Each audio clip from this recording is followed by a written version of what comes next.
ঐতিহাসিক 5ই অগস্ট গণ অভ্যুত্থান দিবস 2024 সালে এই দিনে বাংলাদেশের ছাত্র জনতার আন্দোলনের মুখে ক্ষমতাচ্যুত হয়ে আওয়ামী লীগের সরকার। বাংলাদেশ থেকে ভারতে গিয়ে আশ্রয় নেন তৎকালীন প্রধানমন্ত্রী শেখ হাসিনা। গণ অভ্যুত্থানের বর্ষপূর্তিতে রাজধানী ঢাকা সহ দেশটির বিভিন্ন স্থানে নানা আয়োজনে উদযাপন করা হয় দিনটি। গণ অভ্যুত্থানের বর্ষপূর্তি উপলক্ষে জাতির উদ্দেশ্যে ভাষণ দেন অন্তর্বর্তী সরকারের প্রধান উপদেষ্টা অধ্যাপক মোহাম্মদ ইউনূস। তিনি ঘোষণা দেন আগামী রমজানের আগে 2026 সালের ফেব্রুয়ারিতে জাতীয় সংসদ নির্বাচন অনুষ্ঠিত হবে এবং এজন্য প্রয়োজনীয় ব্যবস্থা নিতে নির্বাচন কমিশনকে নির্দেশনা দিয়েছেন তিনি। এছাড়া গত এক বছরে বিচার সংস্কার কার্যক্রম থেকে শুরু করে বাংলাদেশের সামগ্রিক অগ্রগতির চিত্র তুলে ধরেন তিনি। জুলাই সনদ প্রণয়ন ও ভবিষ্যৎ বাংলাদেশে যাতে ফ্যাসিবাদ মাথাচাড়া দিতে না পারে এ বিষয়েও কথা বলেন তিনি। এর আগে প্রধান উপদেষ্টা ঢাকার মানিক মিয়া এভিনিউতে 36 জুলাই উদযাপন শীর্ষক অনুষ্ঠানে জুলাই ঘোষণাপত্র পাঠ করেন। ঘোষণাপত্রে বলা হয়, বাংলাদেশের জনগণ জুলাই গণ অভ্যুত্থানের সকল শহীদদের জাতীয় বীর হিসেবে ঘোষণা করে শহীদদের পরিবার, আহত যোদ্ধা এবং আন্দোলনকারী ছাত্র জনতাকে প্রয়োজনীয় সকল আইনি সুরক্ষা দেওয়ার অভিপ্রায় ব্যক্ত করছে।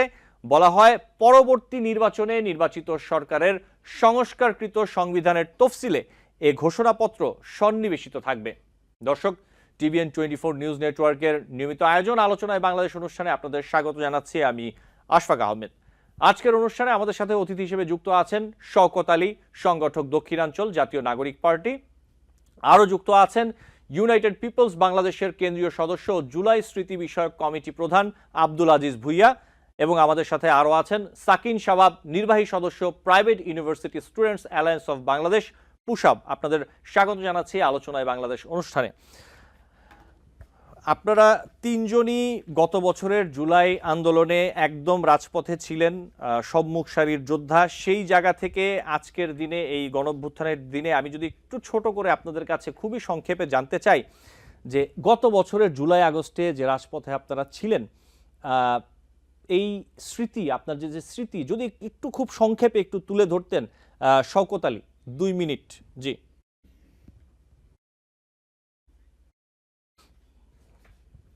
জানাচ্ছি এবং যারা দর্শক শুনছেন সবাইকে আসসালামু আলাইকুম। আসলে আশোক ভাই, এইটার অভিজ্ঞতা যদি ছোট করে শুনতে চান, আমার মনে হয় ছোট করে বলা সম্ভব না। আমি আন্দোলনে যখন শুরু হয়, আমি একদম সত্যি কথা যদি বলি, 15-16 তারিখ পর্যন্ত আন্দোলন এটা কি হবে, কোন দিকে যাবে, কিভাবে আসবে, এই বিষয়গুলো নিয়ে আমাদের অনেক দ্বিধাদ্বন্দ্ব ছিল। আমরা ফলো করতেছিলাম কোটা আন্দোলন হচ্ছে, এর আগে 2018-তে একটা ব্যাপক আন্দোলন হয়, আপনারা জানেন, কোটা, এবং তার পরবর্তীতে নিরাপদ সড়ক আন্দোলন। নিরাপদ সড়ক আন্দোলনে আমি ওতপ্রোতভাবে জড়িত ছিলাম, বিশেষ করে নারায়ণগঞ্জের আমার স্টুডেন্টরা সংগঠিত করেছিল, আমি ওদের সাথে সহযোগিতায় মাঠে ছিলাম। কিন্তু এরপরে যখন আবার এই কোটা আন্দোলন, ওই আবু সাইদদের যে ঘটনাটা যেদিন ঘটে, তারপর থেকে যখন সারা দেশের মানুষ রাস্তায় নেমে আসে, আমিও তাদের সাথে যুক্ত হই এবং 16 তারিখ থেকে বলতে গেলে আমি রাজপথে নারায়ণগঞ্জে যে আন্দোলন যারা করছিল তাদের সাথে থেকে সংগঠিত করে লজিস্টিক সাপোর্ট দিয়ে আমরা স্টুডেন্টদেরকে নিয়ে আমি রাজপথে অংশগ্রহণ করি। এবং কম বেশি আমাদের সবার অভিজ্ঞতা সেম। আমি শুধু 5 আগস্টের কথাটা একটু বলি। আপনি আমার আসলে এই অনুভূতি আমি বলে বোঝাতে পারবো না আজকে। আসলে আগের দিন সারা রাত আমি নিশ্চয়ই, আমার যারা সহ আলোচক আছেন তাদের অভিজ্ঞতা আমার মতোই হবে, আমার যতটুকু মনে হয়, আমরা আগের দিন রাতে কিন্তু কেউ ঘুমাতে পারিনি সম্ভবত। আমরা পরের দিন কি হয় কি হয়, 4 তারিখ আমরা নারায়ণগঞ্জ থেকে কিভাবে ঢাকায় যাব, আমরা নানা রকম প্ল্যান পরিকল্পনা করতেছিলাম। কেউ নারায়ণগঞ্জ থাকতে যাচ্ছে, কেউ ঢাকায় যাবে, ঢাকায় কি হবে, কিভাবে কি করব না করব, পরের দিন কি হতে যাচ্ছে, এক ধরনের টান টান উত্তেজনা। ভোর থেকে নানা রকমের ভিডিও গুলো ভাইরাল হচ্ছিল, যেগুলো আসলে ফেক ভিডিও, বাট তাও আমাদের মধ্যে উত্তেজনা কাজ করতেছিল। নানা রকমের পরিস্থিতি। আমাদের বাসা থেকে আমার মা বারবার বলতেছিল, আমার বোনেরা আমার ওয়াইফকে ফোন দিয়ে বলতেছিল যে আমি যাতে কোথাও ঘর থেকে বের হতে না পারি। আমার ওয়াইফ কান্নাকাটি করতেছিল। আমি তাদের কাছ থেকে এক রকমের বিদায় নিয়ে, যে কালকে ফিরবো কি ফিরবো না, এরকম এক ধরনের একটা বিদায় নিয়ে রাতের বেলা তাদেরকে সান্ত্বনা দিয়ে সকালবেলা ফেরার প্রস্তুতি নিয়ে আমি বের হলাম। ভোর 7টা বাজে নারায়ণগঞ্জ থেকে বের হয়ে আমি রিক্সা, অটো ভেঙে ভেঙে ভেঙে ভেঙে ভেঙে আমি কোনো মতো মেডিকেল পর্যন্ত পৌঁছাই। এবং আমার সাথে ছিল আমার কয়েকজন স্টুডেন্ট। আমি তো আসলে একজন পেশায় টিচার, আমার একটা কোচিং সেন্টার আছে। তো সেখানকার কিছু স্টুডেন্ট তারা আমার সাথে যুক্ত হয় এবং অন্যান্য কয়েকটা রাজনৈতিক দলের কয়েকজন নেতাকর্মী, আমরা একটা গ্রুপ থেকে আমরা নিজেরা বিচ্ছিন্ন বিক্ষিপ্ত হয়ে যেন মনে হচ্ছিল যুদ্ধ করতেছি। হ্যাঁ, আমরা আসলে মানে পালিয়ে পালিয়ে লুকিয়ে লুকিয়ে দল দুজন দুজন করে আলাদা আলাদা হয়ে একজন এদিকে যাও দুজন ওদিকে যাও এরকম করে করে আমরা মেডিকেল পর্যন্ত পৌঁছাই। এবং 10টা 10:30 পর্যন্ত 11টা পর্যন্ত আমাদের কাছে মানে ওইখানে যখন দাঁড়িয়েছিলাম বিশ্বাস হতে চাইতেছিল না যে আসলে আমাদের পক্ষে কিছু করা আসলে আজকেই সম্ভব। নানা জায়গা থেকে নিউজ পাচ্ছিলাম না, নেট বন্ধ, পুলিশের জন্য দাঁড়ানোই যাচ্ছে না শহীদ মিনারে। এবং সবচেয়ে ভয়ঙ্কর যেটা হয় আমরা যখন আমরা পুলিশের ধাওয়া খেয়ে চানখারপুল এলাকার দিকে যাই, আমার চোখের সামনে যখন 3জন টোটাল মানুষ একে একে আর কি মৃত্যুবরণ করে, তো তখন আসলে আমার কাছে বিশ্বাস হতেছিল না যে আমি আজকে এখান থেকে বেঁচে ফিরতে পারবো। মানে বাসার মানুষদের কাছ থেকে মানে কিভাবে বিদায় নেবো, তাদের কিভাবে জানাবো, কিছু বলে আসছি। মানে ওই দিনকার অনুভূতি আসলে এটা আসলে বলে বোঝানো যাবে না। দুপুর 2টা পর্যন্ত এটা চলে এবং চোখের সামনে মানুষ গুলি খেয়ে পড়ে যাওয়া, মানুষের মগজ ছিটকে রাস্তায় পড়ে যাওয়া, এটা দেখার পরে যে নিজের মধ্যে অনুভূতি, যে ট্রমা, সেটা আসলে কোনো কিছু তুলনা হয় না। এবং এই যে ভয়ঙ্কর অনুভূতি, এটা আসলে এখনো পর্যন্ত চোখ বন্ধ করলে ভাসে আসলে। কিন্তু তারপরে যখন 2টার মধ্যে যখন আমরা জানতে পারি এবং আস্তে যখন পুলিশ সরে যায়, যখন আমরা শাহবাগ আসতে পারি, এবং তারপর অনুভূতি, আমি যখন ফিরতেছিলাম গণভবনে ঘুরতে গেলাম, মানুষের জন্য ঢুকতে পারি নাই, সংসদ ভবন গণভবন দেখে যখন ঘুরে যখন আবার ফিরতেছি, রাস্তায় হাজার হাজার মানুষ নেমে আসছে। আমি হুমায়ুন আহমেদের একটা লেখায় পড়ছিলাম, বাংলাদেশে 71 সালের মুক্তিযুদ্ধের পরে 16 ডিসেম্বরে মানুষ যখন রাস্তায় নেমে আসে, তখন তাদের মধ্যে একটা অনুভূতি তৈরি হয়, তারা স্বাধীন, যা খুশি তাই করতে পারবে, এমন এক ধরনের হাসি ঠাট্টা আনন্দ। আমার কাছে হাঁটতেছিলাম, আমার বারবার মনে হতেছিল হুমায়ুন আহমেদের সেই গল্পের কথা, মনে হচ্ছিল যেন 71 সালের 16 ডিসেম্বর মানুষ এইভাবে মনে হয় রাস্তায় নেমে আসছিল, মনে হয় এইভাবেই মনে হয় তারা বিজয় উদযাপন করছিল। এবং মানে এমন কোন রাস্তা নাই, সেই গণভবন থেকে আমি নারায়ণগঞ্জ আসছি প্রত্যেকটা পয়েন্টে হাজার হাজার মানুষ রাতে 9টা 10টা পর্যন্ত। যদিও বাসায় ফেরার পরে একটু মন খারাপ হয়েছিল, বাসায় ফেরার পরে যখন আমরা একটু কয়েকটা অরাজকর পরিস্থিতি দেখছিলাম, কিছুটা মন খারাপ হয়েছিল, বাট তারপরেও সবকিছু মিলিয়ে যে অনুভূতিটা তৈরি হয়েছিল আসলে সেদিনকার, অতুলনীয়। জি। আমার মানে ওয়ান্স ইন লাইফ টাইম অভিজ্ঞতা আমার মনে হয়। জি, শওকত আলী, ধন্যবাদ। আব্দুল আজিজ ভুঁইয়া, একই বিষয় যদি একটু বলতেন।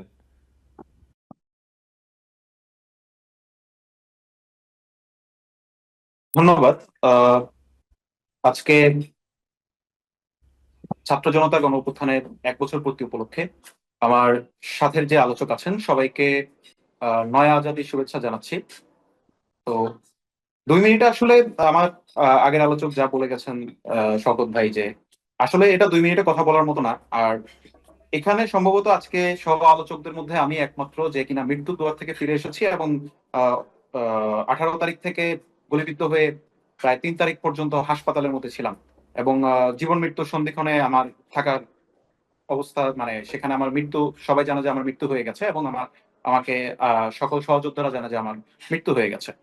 তো এই পুরো জার্নিটা যেটা শুরু হয়েছিল 5ই জুন 2024 সালে, এই জার্নিটা আস্তে আস্তে একের পর এক স্টেপ বাই স্টেপ, সেটা 5ই আগস্টে আমাদের যে চূড়ান্ত হাসিনার পলায়নের মাধ্যমে যে বিজয়টা আসলো, যদিও আমি এটাকে চূড়ান্ত বিজয় বলি না, এটাকে প্রাথমিক বিজয় বলে থাকি, এই বিজয়টা আমরা উদযাপন করছি। এবং সেখানের মধ্যে ছিল শুরু থেকে স্বাভাবিকভাবে বিক্ষোভ, তারপর জুলাই শুরুর দিক থেকে আপনারা জানেন বাংলা ব্লকেট, সেখানের মধ্যে আমরা ছিলাম। এবং তারপর 14 তারিখ পরবর্তী সময় 15 যে রাজাকারের বাচ্চা বলে যে সম্বোধন, সেখান থেকে 15 তারিখ ছাত্রলীগের হামলা, 16 তারিখে বাংলাদেশের সকল রাজপথে শিক্ষার্থীরা এবং অভিভাবকরা একযোগে নেমে আসা, সেখানে আবু সাইদের শাহাদাত, সেখানে আহ ওয়াসিম এবং শান্ত চট্টগ্রামে যখন শাহাদাত বরণ করে তারা সহ 3 জন। তারপর দিন বিশ্ববিদ্যালয়গুলো অনির্দিষ্টকালের জন্য বন্ধ ঘোষণা, এবং 8 তারিখে আমাদের যে কমপ্লিট শাটডাউন মহা আন্দোলন শুরু হয়, সেখান থেকে শুরু করে আমাদের 9 দফা, তারপর 1 দফা হয়ে আমাদের এই বিজয়। এখানের এই টোটাল জার্নিতে আমি সব মিলিয়ে প্রায় 30 থেকে 40 জন মানুষকে আমার চোখের সামনে শহীদ হতে দেখেছি, যাদেরকে টার্গেট করা হয়েছিল মাথায়, যাদেরকে টার্গেট করা হয়েছিল বুকে, এবং তাদেরকে হত্যার জন্যই এ ধরনের টার্গেট করে তারা গুলি করেছে।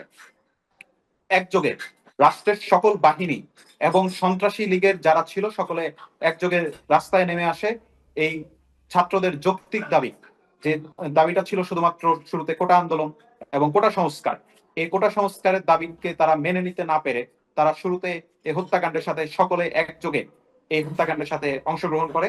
এবং সেখানের মধ্যে আমরা দেখেছি যে আমার চোখের সামনে আমার সহযোদ্ধার মগজ পড়ে গিয়েছে। আমি দেখেছি আমার সহযোদ্ধা যে 2 মিনিট আগে আমাকে জড়িয়ে ধরেছে, 2 মিনিট পরে তাকে গুলি করে হত্যা করা হয়েছে। আমি নিজে এটার সাক্ষী যে আমাকে মাথায় গুলি করা হয়েছে, সেখানে হয়তোবা আমি মারা যেতে পারতাম, কিন্তু আল্লাহ আমাকে বাঁচিয়ে রেখেছেন। কিন্তু আমার সাথে যাদেরকে গুলি করা হয়েছে, আরো 2 জন যে আমার চোখের সামনে তাদেরকে গুলি করা হয়েছে, তারা তখনই শাহাদাতের পেয়ালা পান করেন। তো এই টোটাল যে স্মৃতিটা, এই স্মৃতিটা আসলে হয়তোবা আমরা এখন বিজয়ের উদযাপন করছি কিংবা স্বাধীনতা উদযাপন করছি, কিন্তু এই জার্নিটা খুবই কঠিন ছিল এবং একটা ট্রমার জার্নি ছিল। সেখান থেকে আমাদের খুব কষ্ট করে এই বিজয়টা আনতে হয়েছে, আমাদের অনেক রক্ত ঝরাতে হয়েছে, অসংখ্য মা তার বুকের ধনকে বিসর্জন দিয়েছে, অসংখ্য মানুষ তাদের চোখ, হাত, পা, কান বিসর্জন দিয়েছে। এই অনুভূতিটা আসলে খুবই ভয়ঙ্করতম অনুভূতি ছিল। আমরা মনে করি যে 5 তারিখ পর্যন্ত যে অনুভূতিটা ছিল আমাদের, এটা খুবই ভয়ঙ্কর ছিল এবং এই ট্রমাটা আমি আজও বয়ে বেড়াচ্ছি। জি, আব্দুল আজিজ, ধন্যবাদ। সাকিন শাবাব, আপনি যদি একটু বলতেন আপনার 5ই অগস্টের স্মৃতি অথবা জুলাই অগস্টে গত বছরের সময় আন্দোলনের যে স্মৃতি, প্রাইভেট বিশ্ববিদ্যালয়ের আপনারা খুব সক্রিয় ছিলেন সেই সময়টাতে, যদি একটু বলতেন সাকিন শাবাব। অসংখ্য ধন্যবাদ এবং সবাইকে আমি অভিনন্দন জানাতে চাই যে আমরা আমাদের 1 বছর পূর্তি হয়েছে সে উপলক্ষে। এবং একটা বিষয় আমি যদি একটু শর্টে বলি, পুরো সবকিছু শুরুটা হয়েছিল কোটা দিয়ে, কিন্তু আমাদের প্রাইভেট ইউনিভার্সিটি স্টুডেন্টসদের কিন্তু কোটাটা তেমন একটা কনসার্ন না, এটা আমি সব জায়গাতেই বলে আসছি।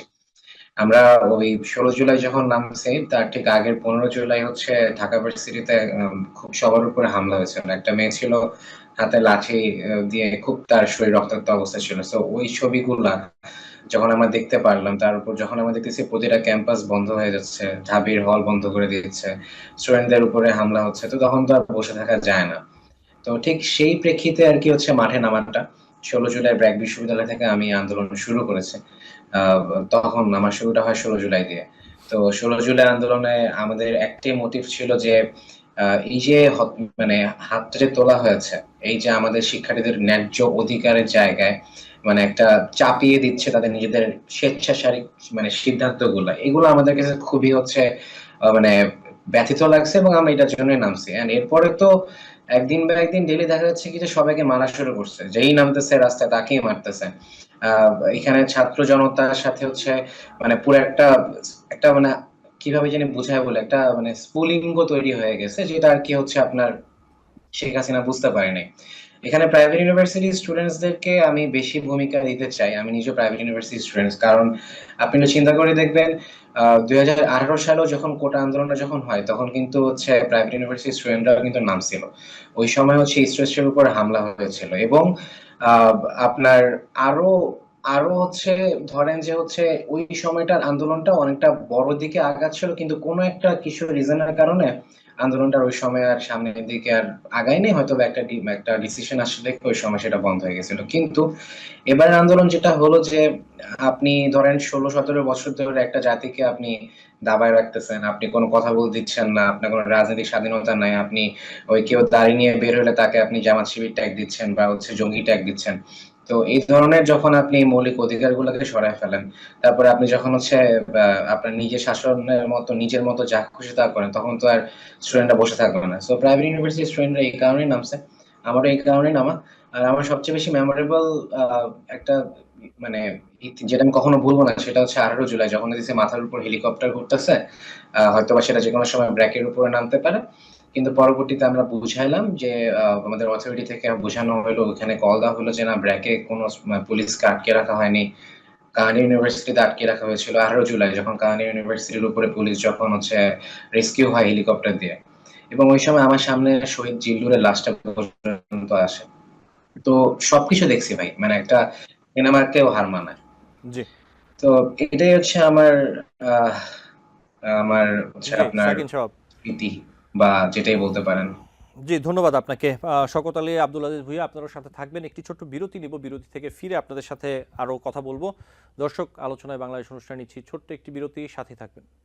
TBN 24 টেলিভিশন দেখতে আজই কল করুন 7187776556। লগ ইন করুন www.totalcablebd.com। দর্শক, আলোচনায় বাংলাদেশ অনুষ্ঠানে আপনাদের আবারও স্বাগত জানাচ্ছি। বিরতির পর শওকত আলী, একটু আপনার কাছে আসতে চাই। যেমনটি জুলাই ঘোষণাপত্র ঘোষণা করেছেন, পাঠ করেছেন প্রধান উপদেষ্টা। প্রথমত এই জুলাই ঘোষণাপত্র যেটি দেওয়া হয়েছে, এখানে আপনারা যা চেয়েছিলেন অথবা আপনাদের যে প্রত্যাশা ছিল তা কতটা প্রতিফলিত হয়েছে যদি একটু বলতেন। সাথে একটু জুড়ে দিই, ফেব্রুয়ারিতে নির্বাচন, প্রধান উপদেষ্টা জানিয়েছেন যে আগামী বছর রমজানের আগেই নির্বাচন অনুষ্ঠিত করার জন্য নির্বাচন কমিশনকে নির্দেশনা দিয়েছেন তিনি। যদি এই ব্যাপারে একটু বলতেন শওকত আলী। আমি যদি এক কথায় বলি তাহলে আমার কাছে মনে হচ্ছে এটা জুলাই ঘোষণাপত্র বলতে যেটা হয়েছে সেটা কোনো একটা দলের ঘোষণাপত্র হয়েছে। আমি ব্যাপারটা একটু এলাবোরেট করি। দেখেন, আমরা যারা, আমি তো স্টুডেন্ট না, আমি স্টুডেন্ট লাইফ শেষ করছি আরো আগে, বাট আমি এই আন্দোলনে যুক্ত হয়েছি। আমি আন্দোলনে যে এইবার যুক্ত হয়েছি এরকম না, আমি এই বিগত প্রায় 15 বছর ধরেই এই ফ্যাসিজম যখন থেকে প্রথমবার তো সে নির্বাচিত সরকার হিসেবে ছিল 2008 থেকে যে 13 তার যে পিরিয়ডটা, বাট তারপর থেকে যে প্রতি বছর যে অনির্বাচিত ভাবে সে আওয়ামী লীগ তারা ক্ষমতা দখল করে রেখেছিল, এবং এই দীর্ঘ সময়ের মধ্যে আমরা আর অনেক সঙ্গী সাথীদের সাথে আমরাও কিন্তু এই ফ্যাসিবাদের বিরুদ্ধে কথাবার্তা অনলাইন অফলাইন আমরা নানাভাবে চেষ্টা করেছি। আন্দোলন সংগ্রামের মধ্যে ছিলাম, বাংলাদেশের মানুষ লড়াই করেছে, বিভিন্ন দল তারা নানা তাদের ফরমেশনে তারা লড়াই করেছে, কিন্তু তাদেরকে আমরা আসলে তাদের বিরুদ্ধে জয় অর্জন করতে পারিনি। এবং মানুষের ক্ষোভ, মানুষের মধ্যে যেই হতাশা এবং যেই মানে মুক্তির আকাঙ্ক্ষা, সেটা দিনকে দিন সেটা বাড়ছে, এবং বাড়তে বাড়তে কিন্তু এই কোটা দিয়ে শুরু হলেও সেই আন্দোলনটা অ্যাকচুয়ালি জন আন্দোলনের রূপ নিয়েছিল। কারণ কিন্তু এইটাই যে দীর্ঘদিন ধরে মানুষের মধ্যে জমে থাকা হতাশা, বঞ্চনা এবং যেই ফ্যাসিবাদের যেই মানে করাল গ্রাস, যেটা সেখান থেকে মুক্ত হওয়ার যে আকাঙ্ক্ষা তৈরি হয়েছিল মানুষের, সেটার ফলেই আন্দোলনটা এই তীব্রতর হয় এবং মানুষ যুক্ত হয়। এখন মানুষ যে অগাধরে জীবন দিল, মানুষ যে এখানে এই আন্দোলনে যুক্ত হলো বা ফ্যাসিবাদের বিরুদ্ধে লড়াই করলো, এটার কিন্তু একটা রাজনৈতিক অ্যাসপেক্ট আছে। সেই অ্যাসপেক্টটা কি? অ্যাসপেক্ট হচ্ছে যে এই ফ্যাসিবাদ যেটা বাংলাদেশে বারবার জেঁকে বসেছিল, সেই ফ্যাসিবাদটা আর থাকবে না বাংলাদেশে। এত মানুষের জীবনের বিনিময়ে একটা ফ্যাসিস্টকে আমরা দাঁড়িয়েছিলাম। যদি একটা সিস্টেমেটিক ওয়েতে যদি আবার একটা ফ্যাসিস্ট নিয়ম, আমাদের যে সিস্টেমটা রয়ে গেছে তার যেই 15 বছর, সে তো আর আসলে একজন ফ্যাসিস্ট পুরো সিস্টেম ভালো, শুধু ফ্যাসিস্ট চলে গেছে আর আমাদের সিস্টেম ঠিক হয়ে গেছে, ব্যাপারটা তো এমন না।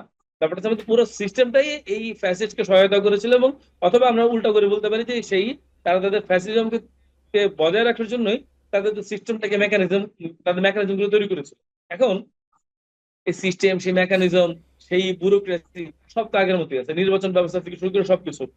তাহলে একটা পয়েন্ট, 2 নম্বর পয়েন্ট হচ্ছে যে যে গুরুত্বপূর্ণ যে বিষয়, আপনি গণ অভ্যুত্থানের মধ্যে দিয়ে একটা সরকার পতন ঘটিয়েছেন। আপনি যদি বলেন তাহলে সংবিধানের সুস্পষ্ট লঙ্ঘন। এখন আপনি যদি সংবিধান বিদ্যমান থাকে, আবার এর মধ্যে গোঁজামিল আছে, এর মধ্যে আবার আমরা প্রথম থেকে কথাগুলো বলতেছি যে আবার সেই সংবিধানের এই বিশেষ অধ্যাদেশের মধ্যে দিয়ে আবার সরকার গঠন হইলো, সেই সরকার আবার মানে সংবিধান পরিবর্তন করার চেষ্টা করতেছে, মানে এখানে নানা রকমের গোঁজামিল হয়েছে। কিন্তু আপনি যদি পয়েন্টে আমরা আলোচনা করি তাহলে কিন্তু ব্যাপারটা এমন দাঁড়ায় যে এই সংবিধান কিন্তু আসলে অকার্যকর। কারণ যে আপনি যদি সংবিধানকে মেনে নেন তাহলে কিন্তু আপনার গণঅভ্যুত্থান অবৈধ।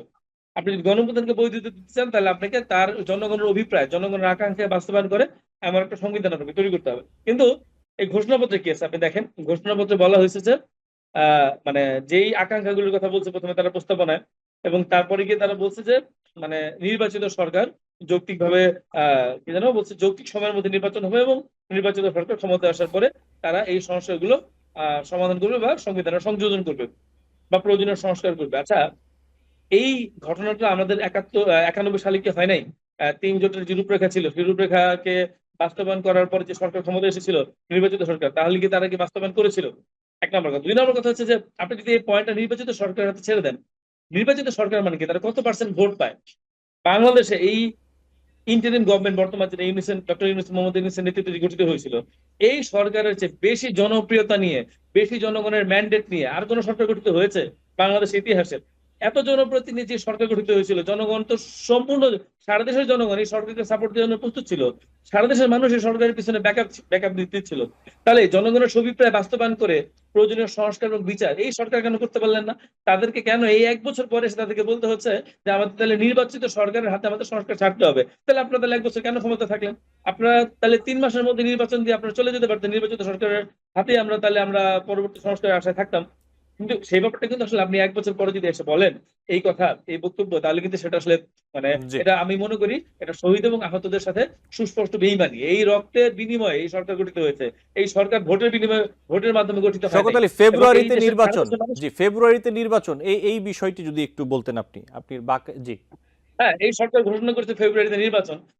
আমাদের প্রত্যাশা ছিল যে একটা ফ্যাসিবাদী ব্যবস্থার বিলোপ ঘটবে।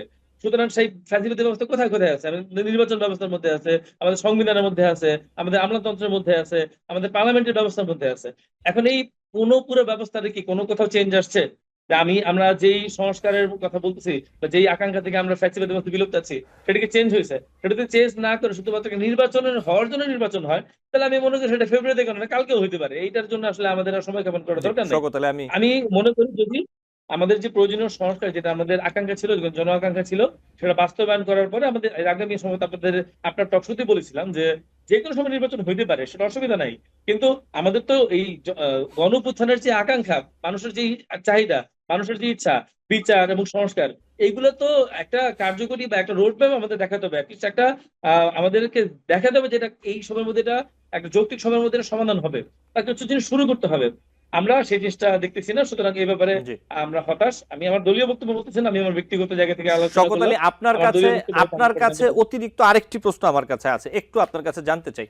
এনসিপির কয়েকজন নেতা কক্সবাজার যান এবং যেটি বিভিন্ন গণমাধ্যম, সামাজিক মাধ্যমে একটি খবর আমরা ছড়িয়েছে, অনেকে এটি গুজবও বলছেন, এমনকি আপনাদের মুখ্য সংগঠক নাসিরউদ্দিন পাটোয়ারি তিনিও বলেছেন এটি গুজব, যে বাংলাদেশে আমেরিকার যে সাবেক রাষ্ট্রদূত পিটার হাস ছিলেন, তার সাথে নাকি বলে এনসিপির এই নেতারা তারা কক্সবাজারে গেছেন দেখা করতে। তো এই ব্যাপারে আপনি কি বলবেন, আপনাদের কি জানা আছে শওকত আলী? আচ্ছা, আমি মানে এখানে কয়েকটা পয়েন্ট। একটা হচ্ছে যে তারা কেন ঘুরতে গেল, সেটা একটা আলোচনা, তারা ঘুরতে গেল নাকি কেন গেল। আর যে দ্বিতীয় যে পয়েন্ট আপনি বললেন, বিদেশি কারোর সাথে মিটিং হওয়ার কথা, যে ব্যাপারটা আমরা গণমাধ্যমের কাছ থেকেই আমরা জেনেছি, এবং পরবর্তীতে গণমাধ্যমের কাছ থেকে আবার আমরা জানলাম যে যেই হোটেলে তারা চেক ইন করেছেন, সেই হোটেলে পিটার হাস না শুধু না, তিনজন মাত্র চাইনিয়ান নাগরিক আছেন, বিদেশি বলতে এই তিনজন, এছাড়া আর কোনো বিদেশি নাগরিক এখানে নাই। এবং আরো কয়েকটা গণমাধ্যমে আমরা পাইলাম যে পিটার হাস নামক যে ব্যক্তির কথা বলা হচ্ছে, তিনি মার্কিন যুক্তরাষ্ট্রের সাবেক রাষ্ট্রদূত, বর্তমানে সম্ভবত একটা তেল কোম্পানির উপদেষ্টা হিসেবে আছেন, তিনি বাংলাদেশে অবস্থান করছেন না। সুতরাং তো এখানে আসলে যে তার সাথে মিটিং বা প্রোপাগান্ডা, এটা তো সম্পূর্ণ প্রোপাগান্ডা বোঝাই যাচ্ছে। সুতরাং এটা নিয়ে আসলে আমি আমার আচ্ছা মনে হয় না শওকত আমার আলী, কথা বলার দরকার। প্রশ্ন আরেকটা আছে, অনেকে প্রশ্ন তুলছেন যে 5ই অগাস্ট গণ অভ্যুত্থান দিবস, আজকের দিনে কেন কক্সবাজার ঘুরতে যেতে হলো? আচ্ছা, এই এইটা ব্যাপারে কি আমি বলবেন? আমি আসলে এইটা আসলে কারো ব্যক্তিগত বিষয়ে তো আমি মতামত দিতে পারবো না। তো আমি মানে যতটুকু জানি ততটুকু সন্দেহ হচ্ছে যে সন্দেহ আমাদেরকে, করার যেই কারণগুলো, সন্দেহের যে কারণগুলো, এর মধ্যে অন্যতম একটি প্রশ্ন এই কারণেই উঠছে যে 5ই আগস্ট কেন আসলে তাদের যেতে হলো কক্সবাজার ঘুরতে। জি শওকত আলী। বিষয়টা হচ্ছে আমাদের আজকে কোনো দলীয় কর্মসূচি ছিল না। আজকে যে সরকার ঘোষিত কর্মসূচি, সমস্ত দলের পাশাপাশি আমাদের সব দলের প্রতিনিধিরা সেখানে অংশগ্রহণ করেছে। সেটা ছাড়া আসলে আমাদের আর কোনো কাজ ছিল না। আমরা সারাদিনই এখানে সেখানে আমরা ঘুরে জি বেরিয়েছিলাম। সুতরাং আমার কাছে মনে হয় তারা ব্যক্তিগত ভাবে আজকে ছুটির দিন ঘুরতে যেতে পারেন। আমি আসলে ব্যক্তিগত স্ফিয়ারে, আমি সাজিদ সালাম তার ওয়াইফ সহ গিয়েছেন, তাসিন যারা, তার হাজবেন্ড খালেদ সাইফুল্লাহ তারা গিয়েছেন। আমি আসলে ব্যক্তিগত স্ফিয়ারে আমি আসলে মনে হয় না আমার জি এখানে কোনো কথা বলার কোনো শওকত জায়গা আলী, আছে। ধন্যবাদ। সময় আমার হাতে খুব কম। আব্দুল আজিজ ভুইয়া, জি আপনার কাছে একটু আসি। যেমনটা জানতে চাচ্ছিলাম, ফেব্রুয়ারিতে নির্বাচন, এক এবং দ্বিতীয়ত জুলাই ঘোষণাপত্র, কতটা আপনার প্রত্যাশা পূরণ হয়েছে অথবা আপনাদের প্রত্যাশা পূরণ হয়েছে, যদি একটু বলতেন। আহ, ধন্যবাদ। আজকে জুলাই ঘোষণাপত্রটা সম্পূর্ণ পড়ে আমার কাছে মনে হলো যে এই জুলাই ঘোষণাপত্রের মাধ্যমে ইন্ট্রিম আমাদের জুলাইটাকে কবর দিয়েছে। তারা আমাদের সাথে মিথ্যাচার করেছে, তারা আমাদের সাথে বেইমানি করেছে। যে এই জুলাই ঘোষণাপত্র যেটা হওয়ার কথা ছিল, এবং আমাদের যে আন্দোলন সংগ্রামের যে ইতিহাস, এই ইতিহাসকে সঠিকভাবে ধারণ করা হয়নি। আমাদেরকে উপদেষ্টা পর্যায় থেকে জানানো হয়েছিল যে বাংলাদেশের প্রথম স্বাধীনতা যখন আসে 1947 সালে দ্বিজাতি তত্ত্বের ভিত্তিতে, এই অঞ্চল যখন ইংরেজদের কাছ থেকে স্বাধীন হয়, এই 47-এর কথা থাকবে। কিন্তু দুঃখজনক হলো সত্য, আমরা দেখতে পাচ্ছি যে 47-এর কথা না বলে বা 47-কে উল্লেখ না করে সরাসরি 71-এ আসা হয়েছে। এবং আরো বিস্ময়ের সাথে আমরা লক্ষ্য করলাম যে 75-এ সিপাহী জনতার বিক্ষোভকে যত বড়ভাবে দেখানো হয়েছে, সেখান থেকে 47-কে ইলেকশন দেওয়া হচ্ছে। 90, 91 এসেছে, 11 এসেছে, কিন্তু আমাদের যে এই আন্দোলন কিংবা আমাদের এই স্বাধীনতার যে ধারা, এই ধারাটাকে মুছে ফেলা হয়েছে। তার আমাদের যেই ঘোষণাপত্রে যে কথাগুলো বলা হয়েছে যে আমাদের যে ইন্ডেন্টিটি যে দেওয়ার যে বিষয়টা, সেই বিষয়টা হচ্ছে যে আমরা মনে করছি এটা একটা প্রতারণা। কারণ এই সরকার নির্বাচিত সরকারের কাছে সবকিছু দিয়ে দিবে বলছে, যে তারা চাইলে এটা চেঞ্জ করতে পারে বা কোনো কিছু করতে পারে। বাংলাদেশের ৭২-এর সংবিধান মেনে যদি কোনো দল সরকার গঠন যদি করতে চায় এবং ৭২-এর সংবিধানের উপর অটল থাকতে চায়, তারা কোনোভাবেই এই বিপ্লবকে মেনে নিতে পারে না। কারণ এই বিপ্লব ৭২-এর সংবিধানকে ভেঙে চুরমার করা হয়েছে। এবং গত ৫৩ বছর বাংলাদেশের স্বাধীনতা উত্তর যে অত্যাচার চলেছে বাংলাদেশের মানুষের উপর, যে মানুষের উপর যে নিপীড়ন চলেছে, এর বিরুদ্ধেই কিন্তু আমাদের ২৪ হয়েছে। যদি ২৪টা আমাদের সে কারণে হয়ে থাকে, তাহলে সেখানের মধ্যে অবশ্যই এই ঘোষণাপত্র আমাদের সাথে প্রতারণার সামিল এবং চরমভাবে প্রতারিত হয়েছি আমরা। আমরা বিশ্বাস করি এই জুলাই সনদ জাতি, শহীদ পরিবার সকলে প্রত্যাখ্যান করবে। এই জুলাই সনদ যখন করা হয়, আমরা দেখেছি ঐক্যমত্য কমিশনের মধ্যে ৫১টা রাজনৈতিক দলের মধ্যে প্রায় ৪০-৪৫টা রাজনৈতিক দল উপস্থিত ছিল, কিন্তু আমরা কি দেখেছি কোনো শহীদ পরিবার উপস্থিত ছিল? আমরা কি দেখেছি যারা আন্দোলন করেছে যেখানে আহতরা কেউ উপস্থিত ছিল? তাহলে কি শুধুমাত্র আপনার রাজনৈতিক দলের নেতৃবৃন্দরাই কি জুলাই ঘোষণাপত্র প্রণয়ন করবে? এখানের মধ্যে শহীদ পরিবার এবং আহতদের কি কোনো কথা থাকার সুযোগ নাই, কিংবা তাদের কোনো মতামত, তাদের কোনো প্রত্যাশা থাকার সুযোগ নাই? তাদের কাছে কি প্রত্যাশা ব্যক্ত করার কোনো সুযোগ দেওয়া হয়েছে কিনা? এই জন্য আমরা এই জুলাই ঘোষণাপত্রকে সম্পূর্ণ প্রত্যাখ্যান করছি এবং আমরা এখান থেকে দাবি জানাচ্ছি অচিরেই বাংলাদেশে যে গণ অভ্যুত্থান হয়েছে গত বছর, সেখানের মধ্যে প্রকৃত স্পিরিটকে ধারণ করে, জুলাই প্রকৃত স্পিরিটকে ধারণ করে আমাদের নতুন করে ঘোষণাপত্র দিতে হবে, যেখানে বাংলাদেশের মানুষের অধিকারের কথা থাকবে, যেখানে আমাদের দেশের মানুষের কথাগুলো আমরা বলতে পারবো। সেই মানুষের অধিকারের প্রশ্ন যেরকম থাকবে, শহীদদের কথা থাকবে, সেরকম ভাবে আহতদের কথাও থাকবে। সেটা আমরা চাচ্ছি। এরপরে আমরা যে নির্বাচনের কথা যেহেতু আসছে, যদি ইন্টারিম আমাদের এই নির্বাচন নিয়ে যদি তারা চিন্তা ভাবনা বেশি করে থাকে এবং তারা এইটাই চিন্তা ভাবনা করে যে তাদের নির্বাচন দিয়ে চলে যেতে হবে, তাহলে তারা নির্বাচন দিয়ে চলে যায়।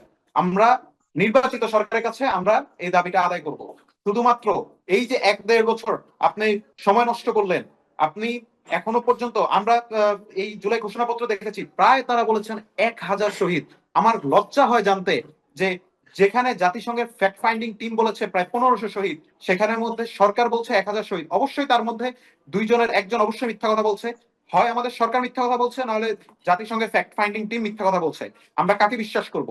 আমরা যাদেরকে বিশ্বাস করে এই ক্ষমতা দিয়েছি, আজকে তারা যদি আমাদের সাথে বেইমানি করে, তারা যদি আজকে বাংলাদেশের মানুষের সাথে প্রতারণা করে এবং জুলাইয়ের সাথে যদি প্রতারণা করে, তাহলে আমরা কোথায় যাব? আজকে ১ বছরের মধ্যে এই যে উপদেষ্টারা, তারা সংস্কারের কথা বলছে, আজকে সরকার আমাদেরকে সংস্কারের কথা বলছে, অথচ আমরা দেখছি আমাদের এখনো পুলিশ সংস্কার হয় নাই। পুলিশ এখনো পর্যন্ত যে ছাত্ররা আন্দোলন করেছে তাদেরকে পারলে তাদেরকে পাড়ায় মারে। সেখানের মধ্যে আপনার এই সংস্কার করতে করতে প্রতি মাসে ১,০৮,০০০ টাকা তারা প্রতি মাসে নিয়েছে। সেই টাকা হিসাব জনগণকে দিতে হবে। এবং আমরা জানি সমাজে প্রত্যেকটা স্তরে এখনো পর্যন্ত চাঁদাবাজি দূর হয় নাই। চাঁদাবাজি এখানের মধ্যে এমন ভাবে ছড়িয়ে পড়েছে যে বিভিন্ন দল এই চাঁদাবাজির সাথে সম্পৃক্ত হচ্ছে। তাহলে আমাদের জুলাই আবার করতে হবে।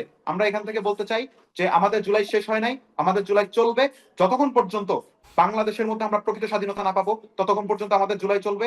এবং আপনি ফেব্রুয়ারিতে এখন নির্বাচন দেন, কিংবা আপনি ডিসেম্বরে নির্বাচন দেন, কিংবা আপনি সেপ্টেম্বরে নির্বাচন দেন, যাই দেন না কেন, আমরা এই জুলাই অব্যাহত রাখবো। এবং বাংলাদেশের মানুষের মুক্তির জন্য যেহেতু আমরা নেমেছি, আমরা এই লড়াই অব্যাহত রেখে বাংলাদেশের মানুষকে মুক্তি দিয়ে তারপর আমাদের এই লড়াই শেষ হবে ইনশাআল্লাহ। আব্দুল আজিজ ভুঁইয়া, অনেক ধন্যবাদ। আমার হাতে সময় খুব কম। সাকিন শাহাব, আপনি যদি বলতেন একটু এই বিষয়ে। জি সাকিন শাহাব, আচ্ছা, 2 মিনিট। জি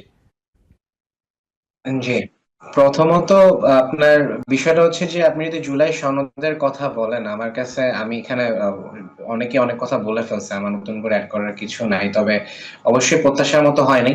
এখানে আপনার অনেক কিছু জিনিসগুলো আপনার একবারে নাই বললেই চলে। আপনার ওই যে শহীদদের যে কথাটা যে ভাই বললো, যে শহীদদের এই বিষয়টা সেভাবে হাইলাইটস করা হয়নি। আপনি পুরো সনদটুকু পড়ে দেখবেন, কেন জানি মনে হচ্ছে যে এই গভর্নমেন্টটা শুধুমাত্র চাচ্ছে কোনোভাবে নির্বাচনটা দিয়ে তাদের শেষ করে চলে যেতে।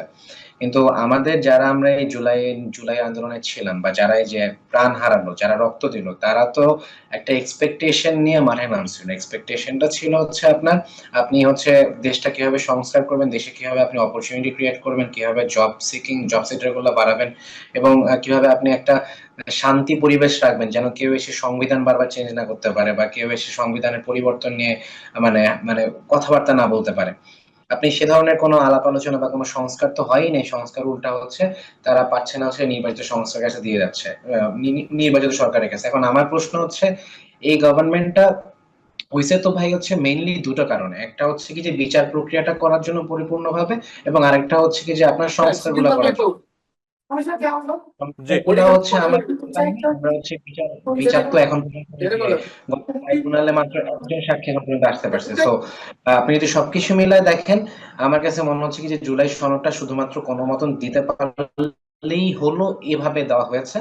আর নির্বাচন নিয়ে আমি বলতে গেলে আমার কথাটা একবার চলেই আসতেছে যে নির্বাচন খুবই দরকার, এটা আমাদের মৌলিক অধিকার। আমরা এতদিন ধরে নির্বাচনের মধ্যে নির্বাচনে ভোটই দিতে পারিনি। সো বেসিক্যালি আমাদের ইলেকশনটা, আমাদের সবার এখন পার্টিসিপেশনটা খুবই জরুরি, কিন্তু তার চেয়ে বেশি জরুরি দুইটা জিনিস, একটা হচ্ছে বিচার এবং হচ্ছে সংস্কার করা। জি, সাকিন সাহেব আপনাকে ধন্যবাদ। আব্দুল আজিজ ভুঁইয়া আপনাকে আন্তরিকভাবে ধন্যবাদ জানাচ্ছি, এবং শওকত আলী আপনাকেও ধন্যবাদ জানাচ্ছি। আপনারা তিনজনই ভালো থাকবেন। নিশ্চয়ই আপনাদের সাথে আবারও দেখা হবে, কথা হবে। আমাদের দর্শক আপনাদের মূল্যবান মতামত শুনতে পারবেন। অনেক ধন্যবাদ আজকে যুক্ত হওয়ার জন্য। দর্শক, আলোচনায় বাংলাদেশ অনুষ্ঠানে আজ এই পর্যন্তই। পরবর্তী অনুষ্ঠান দেখার আমন্ত্রণ জানিয়ে বিদায় নিচ্ছি।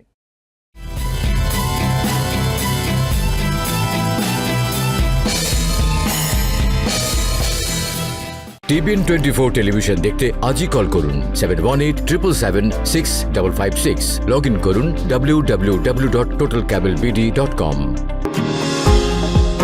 নিউ ইয়র্ক থেকে সম্প্রচারিত টিভিএন 24 টেলিভিশন বিশ্বজুড়ে বাঙালির কণ্ঠস্বর।